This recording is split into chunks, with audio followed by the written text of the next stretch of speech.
Et puis c'est le procès de deux géants de la tech, Elon Musk versus Sam Altman, PDG de ChatGPT. Le patron de SpaceX accuse son ancien allié d'avoir trahi la vocation non lucrative d'OpenAI, un duel judiciaire qui pose la question du contrôle de l'intelligence artificielle. On en parle pendant les 45 prochaines minutes, donc avec Guillaume Gralet, rédacteur en chef Tech et Sciences au Point, Bernard Benamou, secrétaire général de l'Institut de la souveraineté numérique, et avec François Saltiel, journaliste essayiste. Bienvenue, c'est Parlons-en.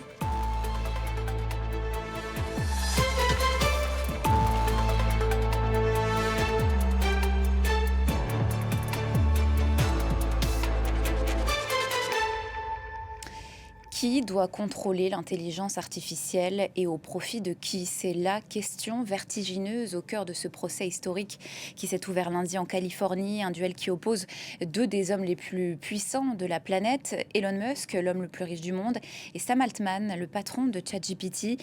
À l'origine, une plainte déposée par le chef de SpaceX. Il reproche à son ancien allié d'avoir trahi la vocation non lucrative d'OpenAI, société qu'ils ont cofondée ensemble en 2015. Alors, de quoi ce procès est-il le nom? Aura-t-il vraiment un gagnant et un perdant? Et plus globalement, nous, citoyens, ne sommes-nous pas nous-mêmes en train de perdre le contrôle face à l'IA? Ce sont les questions que nous nous poserons durant les 45 prochaines minutes. Mais d'abord, les faits, avec Olivier Fessel. Après des années à s'affronter par médias interposés, Elon Musk et Sam Altman, enfin face à face devant un tribunal. L'homme le plus riche du monde accuse son ancien associé avec lequel il a cofondé OpenAI d'avoir trahi la vocation originelle de la firme. L'entreprise, maison mère de ChatGPT, aujourd'hui valorisée à 852 milliards de dollars, était au commencement un laboratoire de recherche à but non lucratif. À la barre, le patron de SpaceX dénonce une tromperie et se pose en défenseur de la morale. Si on peut piller impunément une œuvre caritative, tous les fondements du don caritatif aux États-Unis seront détruits.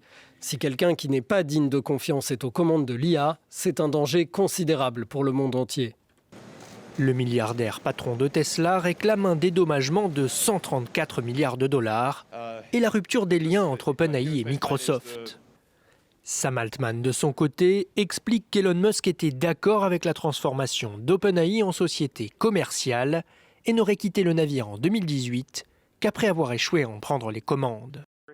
Pour sa défense, ce procès n'a qu'un seul but, éliminer une entreprise concurrente et l'empêcher d'entrer en bourse, car Elon Musk a depuis lancé sa propre intelligence artificielle. Nous pensons qu'un jury impartial comprendra notre position et se rangera de notre côté. Le verdict devrait être rendu le 18 mai. Alors, ces dernières heures au procès d'OpenAI, Elon Musk, vous l'avez entendu, s'est présenté en bienfaiteur de l'humanité pour le patron de SpaceX. Je cite, « Les répercussions de ce procès vont bien au-delà de ma propre personne. » Il s'est même dit inquiet que tout le socle de la philanthropie américaine s'en trouve anéanti. Guillaume Gralet, bonjour. Vous avez rencontré Elon Musk pour votre livre passionnant, Pionnier, voyage aux frontières de l'intelligence artificielle aux éditions Grasset, prix du livre d'économie l'année dernière. Le moins que l'on puisse dire, c'est que l'homme le plus riche du monde n'est pas connu pour ses œuvres philanthropiques. Oui, c'est-à-dire que, surtout quand on voit son engagement politique, on va mettre les pieds dans le plat tout de suite, et le fait tout simplement qu'il ne croit plus dans les médias traditionnels, ou qu'il affiche clairement une vision qui n'est pas n'est pas totalement humaniste, c'est-à-dire que il dit je veux absolument aller sur Mars, explorer d'autres planètes parce que ce qui va se passer sur Terre, ça ne me satisfait pas. Il remet en cause aujourd'hui la démocratie. J'ai parlé un petit peu des médias tout à l'heure. On peut légitimement être inquiet des prises de position publiques d'Elon Musk. Alors c'est un formidable entrepreneur. Il a contribué à populariser la fusée réutilisable, par exemple. Il a eu certaines visions intéressantes. Mais son goût, en réalité, pour la castagne, j'ai envie de dire ça, le débat public très mouvementé, n'incite pas véritablement à lui faire totalement confiance non plus. Et là, on a un peu un débat qui est très impressionnant entre un rapport, on va en parler tout à l'heure, le rapport assez compliqué de l'élève au maître, hein, une déception réciproque, hein, je t'aime moi non plus, tout simplement. Mais effectivement, on a un peu du mal à savoir lequel on doit suivre en termes de vision de l'humanité, lequel nous rassure le plus. Donc, vous retracez d'ailleurs la relation entre ces deux géants dans un très bon article du Point à retrouver dès maintenant. François Saltiel, vous parlez d'un faux procès de l'IA. Qu'est-ce qui se joue? C'est le destin de deux hommes ou c'est autre chose? Alors, ce qui se joue, en tout cas dans le récit qui nous est proposé, c'est le destin de deux hommes, deux milliardaires, avec un ego assez important, hein, pour l'un comme pour l'autre. Quand je parlais de faux procès sur une chronique sur France Culture, c'était plutôt pour dire que les questions qu'on devrait se poser, nous, en tant que citoyens, c'est pas tant de régler les différends entre deux milliardaires, de savoir qui l'a créé avant, qui est le plus bluffeur des deux, qui s'est fait avoir. Alors, c'est une histoire, c'est un récit intéressant, mais le vrai procès que l'on devrait faire, c'est celui de l'intelligence artificielle, de ses répercussions sociales, économiques, philosophiques, sur la manière dont elle bouleverse nos sociétés. Et finalement, moi, je pense qu'entre Sam Altman et Elon Musk, ils ont des idées plutôt convergentes. C'est-à-dire que ce sont deux entrepreneurs de la tech qui cherchent avant tout à développer leur entreprise, qui sont dans un certain déni de la démocratie, avec une approche assez libertarienne, qui cherchent finalement à privatiser toute forme d'entreprise étatique pour mettre tout simplement leur business au cœur du réacteur. On l'a bien vu avec Elon Musk, qui a été plus qu'un soutien pour Donald Trump, puisqu'il a même été à la Maison-Blanche pendant quelques mois avant qu'il y ait là aussi un clash entre les deux hommes. Donc et puis on voit que Sam Altman, lui aussi, pactise avec le gouvernement trumpien, avec son entreprise OpenAI, pour essayer de reprendre des contrats, notamment sur la question du militaire. Donc finalement, on a deux hommes qui partagent les mêmes idées, l'idée d'une technologie toute puissante au service d'idées qui sont des idées qui ne ressemblent pas vraiment aux valeurs démocratiques. Et ici, aujourd'hui, pour des questions d'ego, pour des questions de querelle, pour des questions d'argent, ils se battent et ils offrent un spectacle au monde qui est intéressant à regarder. Hein. Mais je crois que la vérité, du moins, l'important est ailleurs. Bernard Benamou, bonjour, vous venez vous avec votre rapport sur l'IA et les droits humains en Europe, secrétaire général de l'Institut de la souveraineté numérique. Finalement, c'est Goliath contre Goliath. C'est Goliath contre Goliath, ou pour employer effectivement les termes, on est là face non pas à un conflit d'ego, on est là face à un conflit, je veux dire, de titans économiques qui veulent effectivement défaire leur principal concurrent. Je précise que, je ne sais pas si ça a été dit, mais effectivement, Elon Musk s'apprête à faire entrer en bourse l'alliance entre SpaceX et xAI, donc sa société d'IA. Et donc, par définition, lui voit ça comme la possibilité d'éteindre ou de ralentir son principal concurrent. Qui lui aussi doit faire son entrée en bourse. Absolument, ils sont l'un, ça a été dit dans votre reportage, à 850 milliards de dollars. L'autre, s'il est valorisé, c'est au-delà du 1,2 trillion, donc on est encore plus haut. Donc par définition, c'est un choc de titans.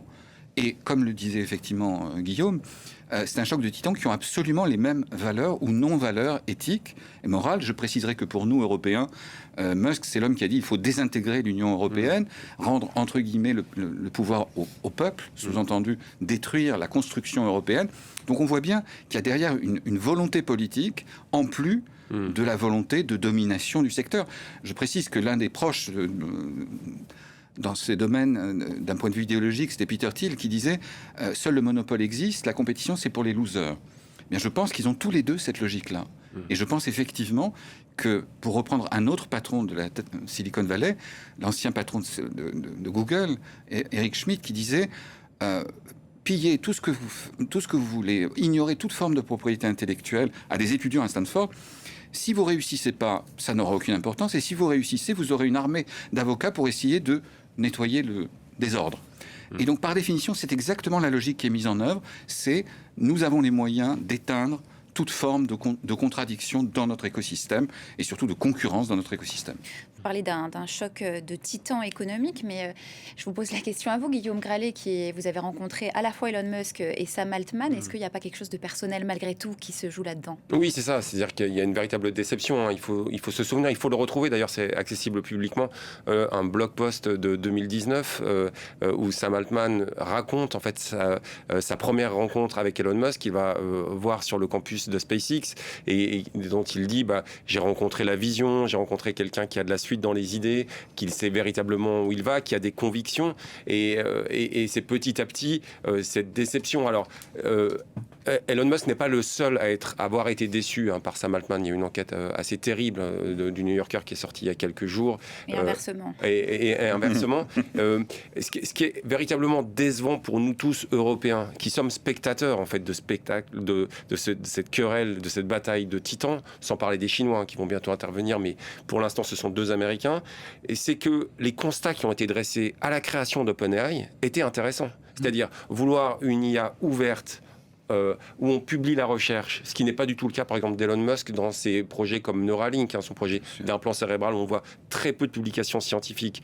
Faire cette recherche ouverte, qu'elle se rende compte à quel point l'IA peut bien sûr nous aider à faire des percées scientifiques formidables, résoudre des problèmes mathématiques complexes, une meilleure observation de l'univers, sans parler de la médecine, mais en même temps peut détruire l'humanité. Sam Altman, par exemple, en privé, s'enorgueillit d'être né un 22 avril comme Robert Oppenheimer, c'est-à-dire qu'il a tout à fait conscience de la puissance de la découverte qu'il contribue lui-même à mettre au point, la découverte de l'intelligence artificielle. Et donc, ils ont eu, lorsqu'ils ont créé en 2015 OpenAI, cette volonté de rendre cette plateforme ouverte pour mettre l'intelligence artificielle, c'était véritablement leurs termes, leurs expressions, résoudre tous les problèmes de l'humanité, les problèmes médicaux par exemple, et donner une création de richesse. Donc c'est une double déception, non seulement, mais c'est une déception qui est concernante. On ne peut pas faire comme si elle n'existait pas à nous, Européens, parce qu'aujourd'hui, la bataille se joue sans nous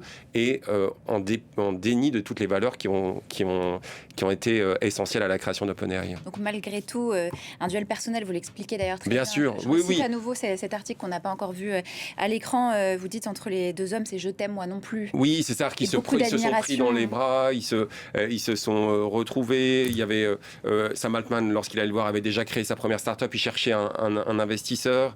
Il cherchait à être adoubé, en réalité, par Elon Musk, qui commençait à avoir cette aura internationale. Et puis, on voit au départ... Alors, c'est là aussi toute l'hypocrisie. C'est-à-dire que si on retrace l'histoire très rapidement, dans un premier temps, Elon Musk va chercher à s'emparer d'OpenAI. C'est-à-dire qu'il en a besoin pour ses entreprises. Il en a besoin pour Tesla, vous savez, qui 2 ans après la création. Voilà, c'est ça. C'est-à-dire que Tesla, qui travaille sur les véhicules autonomes, les voitures autonomes, investit beaucoup dans l'intelligence artificielle, et il s'est dit, un peu comme le projet dont Bernard parlait, c'est-à-dire je vais mutualiser différentes entreprises et je vais essayer de prendre le contrôle. Et c'est là aussi toute l'ambiguïté d'Elon Musk, c'est-à-dire que après cet échec, c'est là où il commence à critiquer publiquement Sam Altman, et on se demande si Elon Musk est véritablement sincère dans cette prise de position, et si c'est tout simplement parce qu'il n'a pas réussi à prendre le contrôle d'OpenAI qu'il se lâche contre son ancien associé.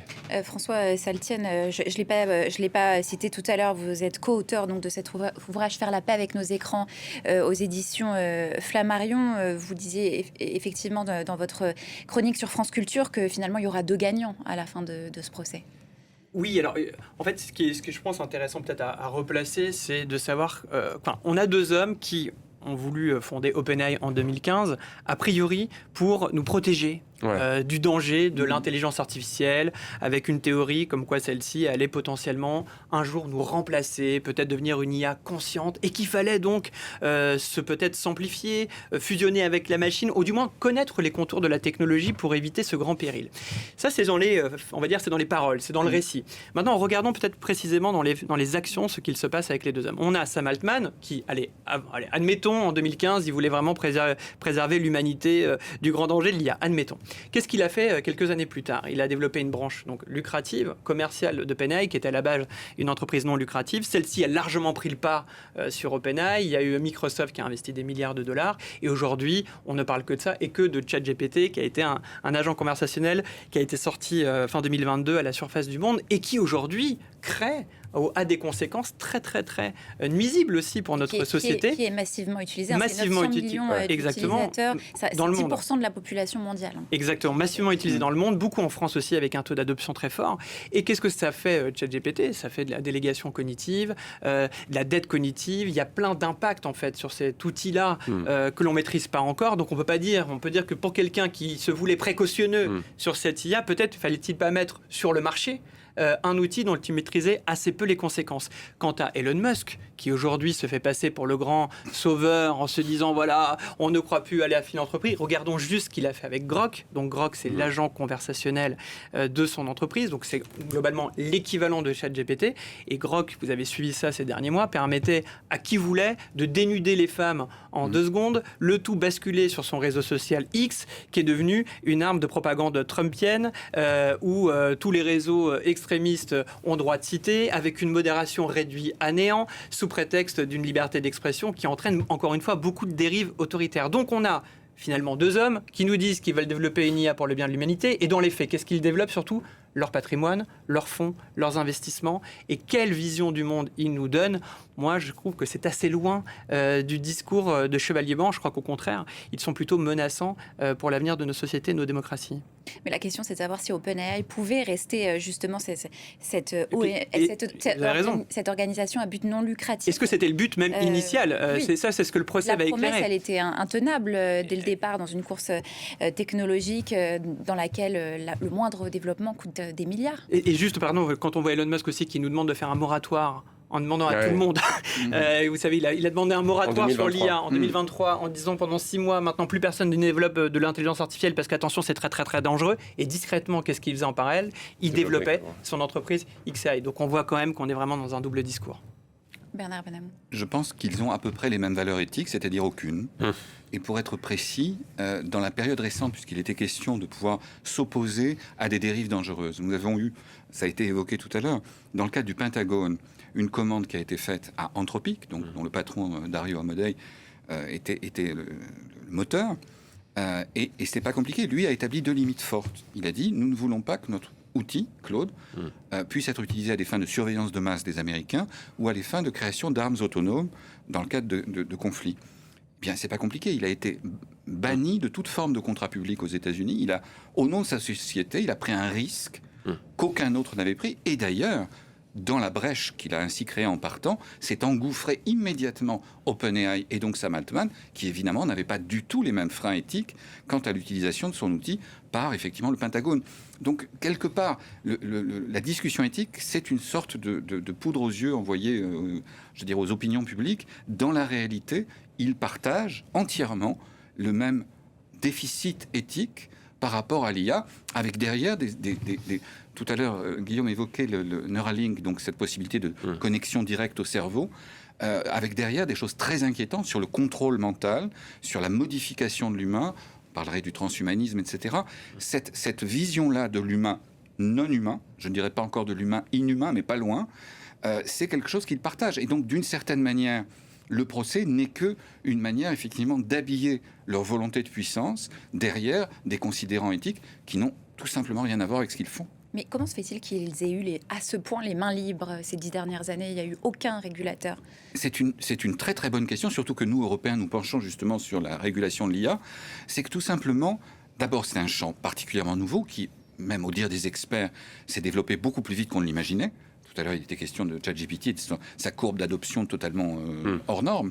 Donc, fondamentalement, c'était rapide. Mais il y a aussi fondamentalement une notion politique. C'est que les États-Unis ne veulent surtout pas handicaper leurs champions en période de développement. Et que de la même manière, symétriquement, les Chinois investissent massivement dans leurs grands champions de l'IA. Et donc, d'une certaine manière, dans une administration libérale, et en particulier depuis le retour de Trump, c'était inenvisageable que de limiter, de fragiliser de quelque manière que ce soit. Et c'est d'ailleurs pour ça que Trump, au travers de ses champions technologiques, a dit « Nous défendrons ces sociétés contre les régulations européennes et nous ferons tout, y compris, je dirais, des actions contre les personnes, des menaces contre les personnes qui mettront en place ces régulations en Europe. » Donc, d'une certaine manière, je dirais, l'appareil industriel américain s'appuie sur la politique industrielle des États-Unis, là où nous, Européens, sommes en retard d'une guerre dans le domaine de la politique industrielle, nous n'avons fait, je dirais, que traîner face à des Chinois et des Américains qui sont particulièrement agressifs dans ces domaines.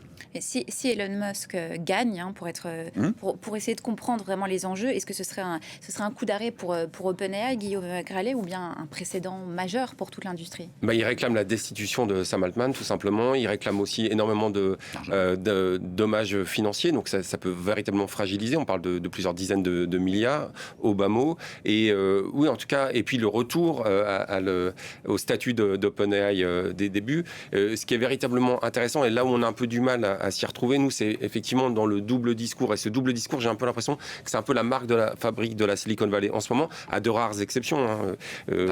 Dario Amodei, par exemple, d'Anthropic. Mais si on s'intéresse un tout petit peu à Elon Musk, je reviens un tout petit peu avec ce qu'il disait sur Neuralink, je trouve ça intéressant parce que, comme disait François, cette vision, il y a un autre post qu'il faut relire de Sam Altman où il explique tout simplement que l'homme face à cette super intelligence n'aura d'autre choix s'il veut survivre que de merger, il appelle ça, c'est ce terme en anglais, merge, avec la machine à travers Nectome, par exemple, un projet dans lequel il a investi, où il veut tout simplement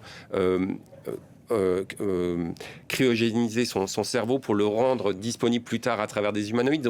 Et donc, c'est dans la vision, par exemple, d'Elon Musk avec Neuralink, il explique d'un côté, je mène ce combat à des fins thérapeutiques, ça veut dire que ça va pour être aider des malades atteints d'Alzheimer, de Parkinson. Et en réalité, on voit bien que Neuralink, c'est pour augmenter l'être humain face au progrès de l'intelligence artificielle en lui donnant davantage de mémoire, de puissance de calcul. Bref, je trouve qu'il y a une absence totale de transparence dans la mission qu'ont ces apprentis sorciers en réalité. Et pour revenir à votre question, Nina, OpenAI, si Elon Musk gagne, risque énormément dans cette affaire. Donc c'est pour cette raison que Sam Altman, pendant toutes ces années, a cherché à gagner du temps.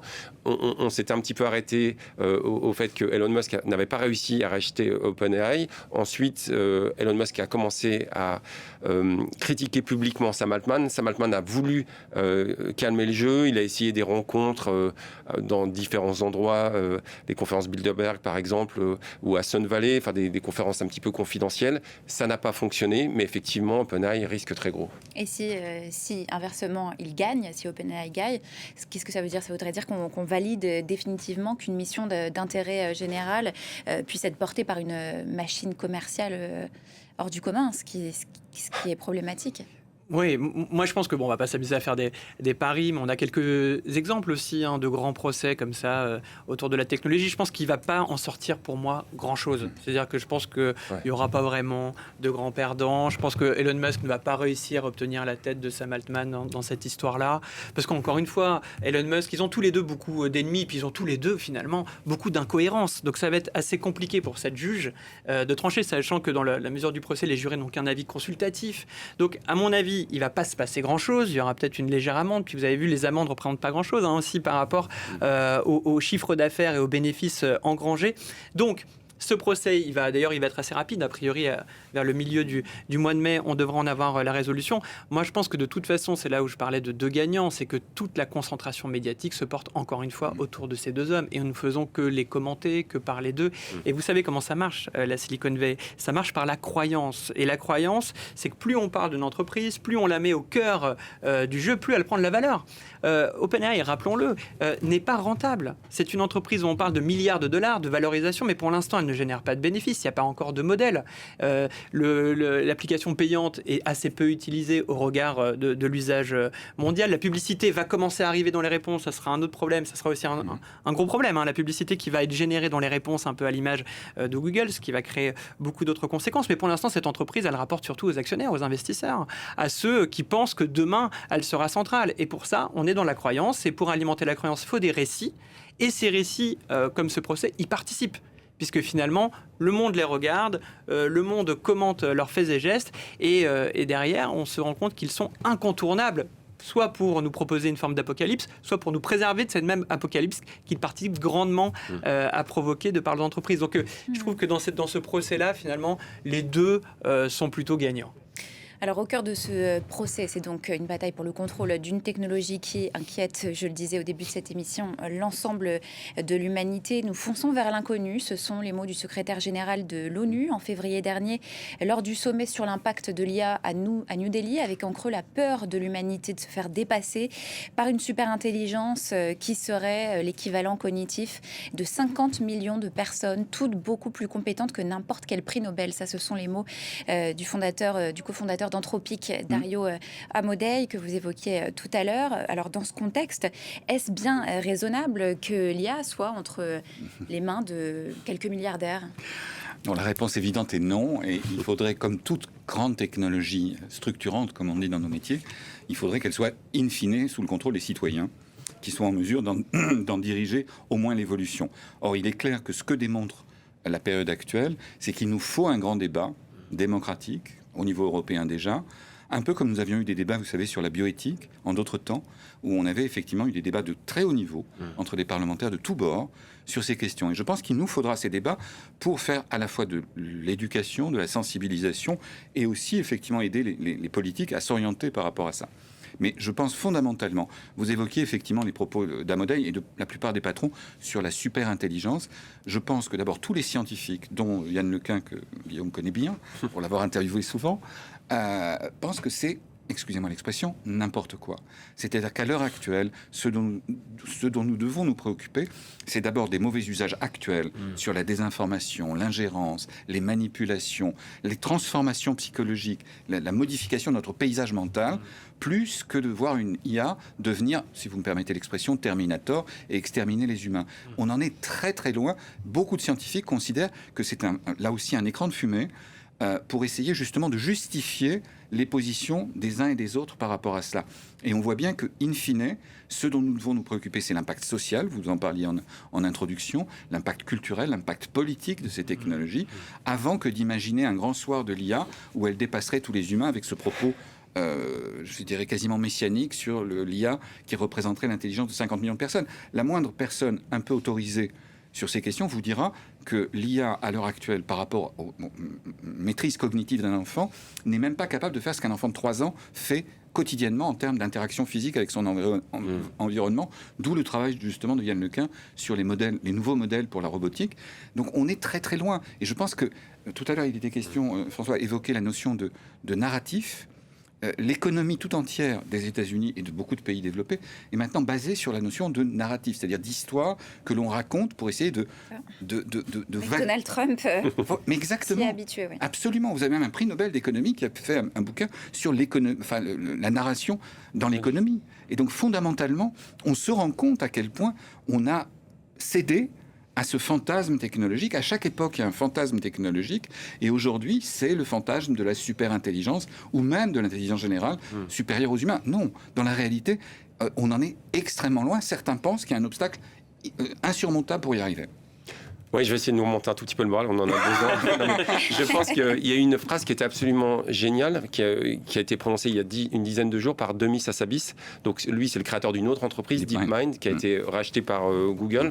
On en a beaucoup parlé en 2017 parce que DeepMind a mis au point AlphaGo, qui a battu parmi les plus forts champions de Go au monde. Et plus récemment, AlphaFold. AlphaFold, c'est un modèle de visualisation, de représentation du repliement des protéines et c'est utilisé, ça a beaucoup d'applications très intéressantes en chimie, en biologie, en médecine et ça a valu à Demis Hassabis le prix Nobel de chimie il y a 2 ans. Et ce qu'a dit Demis Hassabis, il dit on arrête ces petites querelles, on arrête les chatbots, c'est vrai que c'est sympa, mais on va arrêter de dépenser autant de dollars, autant de puissance de calcul.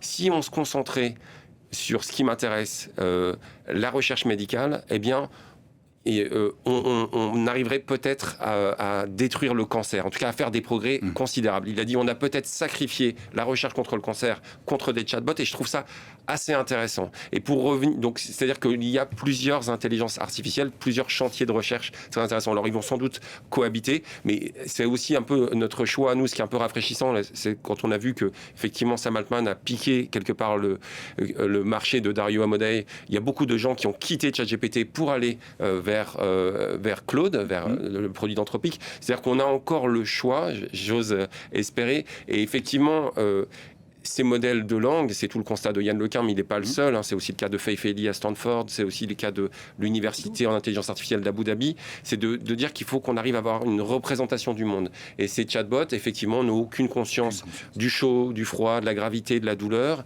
et que ça passera, cette représentation du monde, si on veut une intelligence artificielle intéressante, on en est très très loin, ça va nécessiter... C'est pas ce qu'on leur demande à ce stade. C'est pas ce qu'on... Oui, c'est sûr. Mais ce qu'il y a, c'est que là François a raison, c'est-à-dire qu'on déifie un petit peu. C'est-à-dire que cette intelligence artificielle générale, vous savez, ce stade encore un peu hypothétique à partir duquel l'intelligence artificielle sera supérieure ou égale à l'homme dans la totalité de ses fonctions cognitives. Au départ, elle devait être un moyen pour résoudre des problèmes, pour aller vers la résolution de problèmes mathématiques, la physique quantique, l'observation de l'univers, la médecine. Aujourd'hui, ça devient une fin en soi, ça devient une religion. Et c'est là où je pense qu'il faut qu'on arrête d'être un petit peu comme des lapins dans le noir face à des phares de voiture, être un petit peu... on ne sait pas trop où aller parce que effectivement cette IA, elle nous impressionne, on ne sait pas trop ce dont elle est capable. Et je pense qu'il faut... Alors c'est très facile à dire comme ça, mais on a encore le choix et je pense qu'il faut se reposer un peu, voir vers où on peut aller. Et il y a d'autres chercheurs, on en parle souvent sur France 24, des chercheurs en Afrique qui font des choses formidables, des chercheurs en Inde. Effectivement... Pour l'instant, Sam Altman et Elon Musk, ils ont une pluie de dollars. Le problème, c'est que ils savent plus trop où ils vont. Là, ça explose pour le grand public. Et puis surtout, ça pollue énormément toute leur technologie. Donc, je pense qu'il faut qu'on se repose la question. Depuis l'apparition de ce terme en 1956, l'intelligence artificielle, au départ, ça devait aider l'homme. Il faut qu'on s'en rappelle aujourd'hui. Pour poursuivre ce que vient de dire Guillaume sur la question du choix, peut-être qu'à un moment donné aussi, ce choix s'imposera à nous. Parce que comme on vient de le dire, ces outils, cette technologie sont énergivores dans des proportions incroyables. Et nos ressources, nous le savons, sont limitées. Nos ressources ne sont pas infinies. Donc à un moment donné, peut-être qu'il va falloir faire des choix. Entre utiliser l'intelligence artificielle pour commander, je ne sais pas, des agents conversationnels, écrire des mails à distance, fermer vos stores, allumer votre télé ou j'en sais rien, enfin en gros des outils qui sont des outils du quotidien qui sont censés nous faire gagner du temps, ou tout simplement mettre à profit cette puissance de calcul, ces data centers pour des secteurs qui sont obligatoires, assurer notre sécurité, notre santé, et peut-être qu'à un moment donné on va être obligé par la force des choses de faire des choix pour mieux allouer ces ressources. Et c'est peut-être aussi ça, cette question qu'il faudrait se poser. Et puis cette question, et c'est ce qu'on disait depuis le début de ce débat, c'est que finalement les citoyens, nous, on est complètement en dehors du jeu par rapport à cette technologie-là. On nous les impose, on nous propose quelque chose, on l'essaye, on en a peur, et puis après ça s'intègre dans notre quotidien, dans tous les secteurs, puis après on oublie. Et ensuite on essaye dans la force de l'usage. Mais il faut quand même s'interroger, est-ce que j'en ai vraiment besoin de cet outil ? Est-ce qu'il m'est vraiment utile ? Est-ce qu'il m'apporte finalement plus de bénéfices que de pertes ? Je le disais au début, cette dette cognitive, c'est cette impression qu'on a tous sur ChatGPT de pouvoir avoir un accès à la connaissance, aux informations immédiats.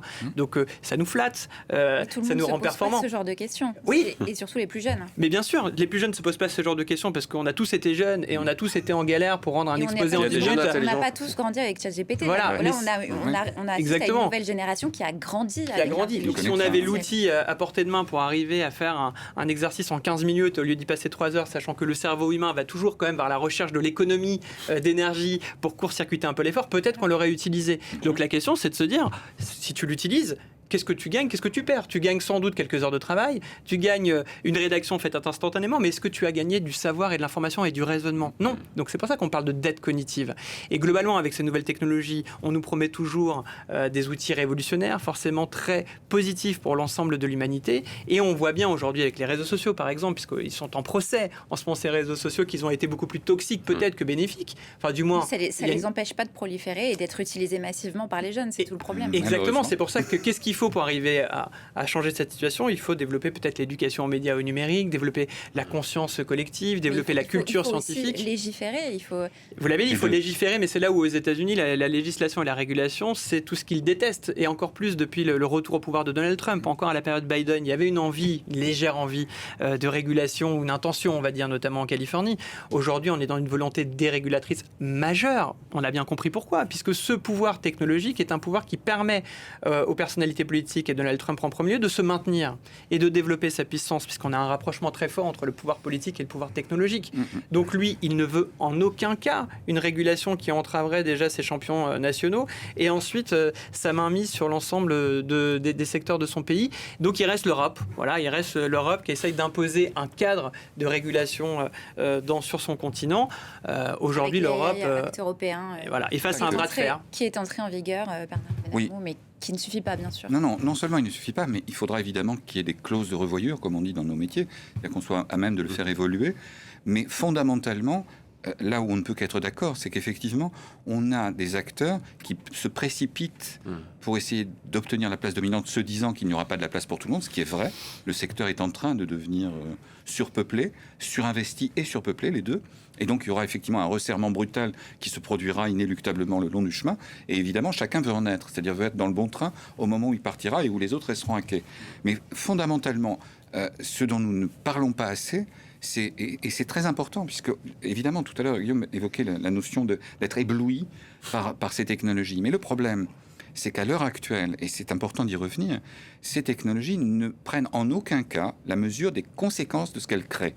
C'est-à-dire, ce que dit très bien Yann LeCun, il dit aucun agent... C'est pas leur objectif, donc voilà. c'est pas surprenant. Attendez, l'idée, si. C'est-à-dire, quand il est question de conduire une voiture, il faut essayer de se projeter vers le futur possible pour éviter effectivement qu'il y ait des accidents, qu'il y ait des problèmes. Eh bien, cette projection, à l'heure actuelle, est impossible aux IA. Et donc, c'est vrai que de se poser la question de savoir comment nos sociétés vont réagir par rapport à ces IA lorsqu'elles vont se développer. Est-ce que, tout à l'heure, il était question de gagner du temps sur des travaux, en particulier les travaux scolaires. Mais derrière, ce que nous avons vu dans le cadre du rapport que nous avons rendu, au travers des auditions qu'on a fait de grandes entreprises, c'est qu'elles n'embauchent plus de stagiaires, plus de juniors sortis d'école, parce que leur travail peut être fait directement ou remplacé par des IA. Donc fondamentalement, ce qui doit nous interroger, c'est les conséquences sociales, politiques. Tout à l'heure, il était question des manipulations de masse que peuvent permettre les IA pour un coût dérisoire. Là où avant, il fallait des petites mains, il fallait des usines à trolls, comme on en parlait. Aujourd'hui, tout ça peut être fait avec un prompt pour une IA pour presque rien. Et donc, c'est vrai que ce qui est ennuyeux, c'est de voir qu'on se concentre, on concentre les phares de la voiture sur le brillant, le clinquant, le riche, un peu façon Trump, et de l'autre côté, toute la dimension politique, pour l'instant, elle est évacuée, mise de côté. C'est pour ça que nous avons été nombreux à être épaté vraiment par l'attitude de Dario Amodei vis-à-vis du Pentagone. Parce que s'opposer à l'administration Trump aujourd'hui, quand on est un entrepreneur américain, c'est un fait qui est assez rare. Il avait quand même signé avec l'armée américaine avant. Hein. Bien sûr, ouais. Non, mais il ne savait peut-être pas jusqu'où ça l'emmènerait. Ouais. Et de fait, il s'est retiré. Alors après, que ce soit une manœuvre, entre guillemets, de communication, il la paye cher, puisque toutes les administrations lui sont bloquées. Oui, mais quand on signe avec l'armée américaine, on se doute que peut-être ces outils vont servir à faire la guerre. À la guerre, oui. À la surveillance massive des Américains, pas forcément. Ce à quoi il s'est opposé en priorité, c'est que ces outils servent, et je précise que vous parliez de l'AI Act tout à l'heure, l'un des principes fondamentaux de l'AI Act, donc de la régulation européenne, c'est d'éviter que ces outils ne servent à la surveillance de masse et à la manipulation des individus et au scoring, c'est-à-dire à l'établissement d'une note pour chaque individu, comme le produisent les Chinois avec le sinistre crédit social en Chine. Donc fondamentalement, je veux dire, quelle société voulons-nous par rapport à cela sera la question que nous devons nous poser. À l'heure actuelle, soyons clairs, personne ne la pose vraiment, je dirais, de manière visible dans l'écosystème.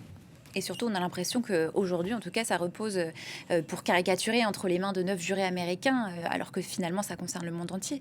Ah bon, c'est une première. De toute manière, il y aura forcément appel. Cette décision ne sera pas finale. Donc, il y aura forcément appel, peut-être même recours à la Cour suprême, je n'en sais rien. Mais fondamentalement, on est au tout début du questionnement. Et ce qui doit nous interroger, c'est, dans la durée, quel sera le modèle économique ? Ça a été évoqué tout à l'heure. Quel sera le modèle économique de ces sociétés ? Sera-t-il le copier-coller de ce qui a existé pour Google et d'autres, c'est-à-dire la publicité et donc la manipulation mentale liée à la publicité? Sera-t-il effectivement autre? Moi, je fais partie de ceux qui pensent qu'on ne doit surtout pas céder à cette tentation de refaire un modèle publicitaire sur l'IA. Mais on est mal parti. On est très mal parti. On est très mal parti. Mais c'est là où l'Europe doit essayer de jouer sa carte. Malheureusement, il est vrai qu'on a une administration Trump qui là-dessus joue quasiment d'une intimidation mafieuse en disant si vous mettez en avant vos textes, nous vous bloquerons, nous vous sanctionnerons, nous vous exclurons des services numériques, comme ils ont pu le faire pour un magistrat de la Cour pénale internationale qui avait pris des décisions qui déplaisaient aux Américains. Qui est légitime aujourd'hui pour définir juridiquement ce que c'est qu'une intelligence artificielle supérieure à l'humain, par exemple? Ah, mais de toute manière, personne ne peut le dire. C'est aussi ça le problème. Ouais. Attendez, les scientifiques pensent que c'est impossible. Des scientifiques sérieux. Il y a quand même, il y en a je pense quand même qu'il y a quand même des chantiers. Alors il faut les encourager, c'est naissant, etc.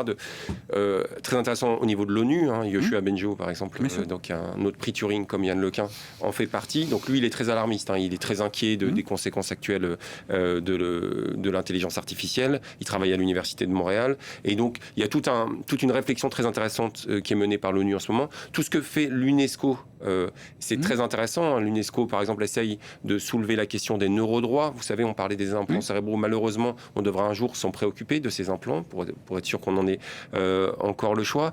Et je pense que on ne pourra pas s'empêcher d'avoir des autorités de régulation comparables à peut-être l'autorité de sûreté nucléaire. C'est-à-dire qu'on voit à quel point cette technologie elle est tellement puissante, on ne pourra pas s'en passer malheureusement. Les moratoires, ça ne marchera pas, mais on devra réfléchir.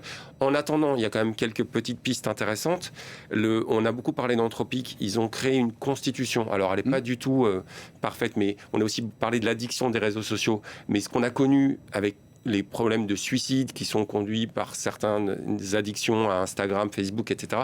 Ça va être puissance 10, puissance 1000 avec les chatbots. C'est-à-dire qu'un chatbot vous dit exactement ce que vous voulez entendre à n'importe quelle heure.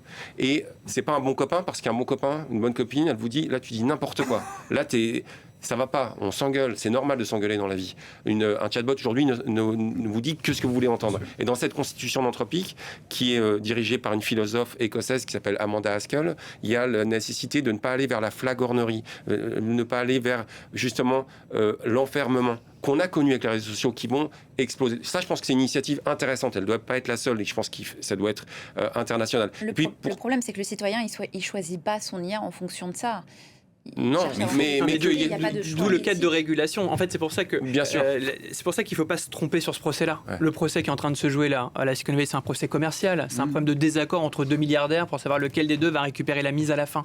Mais ce que vient de dire Guillaume, c'est ça les vraies questions qu'il faudrait qu'on pose. Et je rejoins ces quelques pistes d'espoir dans le cadre européen avec l'IA Act et d'autres réglementations. C'est la seule manière. Enfin, il y a trois pistes globalement. Il y a l'éducation qui permet aux citoyens d'être le plus éclairés sur les outils, il y a cette riposte qu'on peut attendre de la population, et puis il y a le cadre de la régulation qui doit logiquement nous protéger et être indépendant des enjeux commerciaux. Aux États-Unis, ce cadre, il n'existe pas.